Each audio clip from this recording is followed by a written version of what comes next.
𝗟𝗓𝗞𝗘, magic, to engage in magic, to participate in black magic, to ask for it, to go and seek it, and to be a party of it. All of that is considered al-mubiqat, from among those sins that are extremely destructive in the dunya and the akhirah.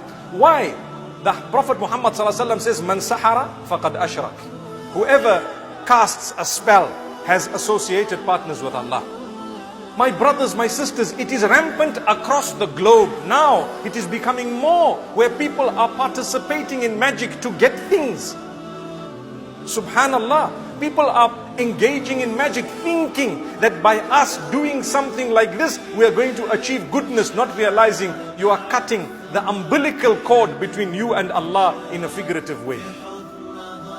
May Allah subhanahu wa ta'ala protect us. Never ever resort to magic or some superstitious dealings in order to achieve something or in order to destroy something.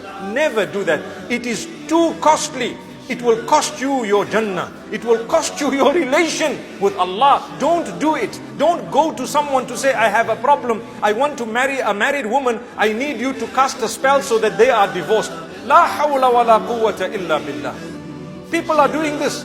And you know what? They are not happy after that as well. Because shaitan dangles a dirty carrot, not realizing that you will achieve nothing from this.